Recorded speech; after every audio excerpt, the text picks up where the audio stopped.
Jesus wasn't just emulating Moses. So when they're writing stories about Jesus, they borrowed stories from Elijah and Elisha in the king's narrative of the Old Testament. Many scholars have pointed this out. This is a mainstream view. There are lots of examples. Thomas Brody has analyzed tons. Luke is the most egregious use of this tactic, where Luke is reversing, transforming, or playing on, or adapting these Elijah-Elisha stories, but telling them about Jesus and updating them to the modern time, changing the message a little bit, and so on. Here's an example. In 1 Kings 17, we're comparing with Luke 7. They use similar phrases to open the story. It happened after this. In Luke, that's in the Kings. In Luke, it happened afterwards. In Kings, it's all at the gate of Sarepta, Elijah meets a widow. In Luke, at the gate of Nain, Jesus meets a widow.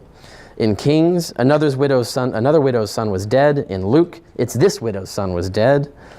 In Kings, that widow expresses a sense of her unworthiness on account of sin.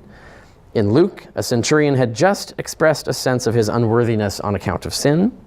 In Kings, Elijah compassionately bears her son up the stairs and asks the Lord why he was allowed to die. In Luke, the Lord commands the boy to rise. So we have a reversal of the message. And the boy comes to life and cries out in Kings, and in Luke, it says literally, and he who was dead sat up and began to speak. And then finally, the stories end with the exact same line, identical to the Greek, word for word, and he gave him to his mother. So that same exact phrase is in both. That's a dead giveaway of borrowing. And then in the king story, the widow recognizes Elijah as a man of God, and that, quote unquote, the word he speaks is the truth.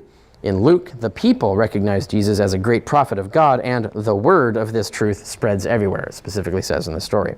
So this is how they're emulating the stories. They're updating and revamping them.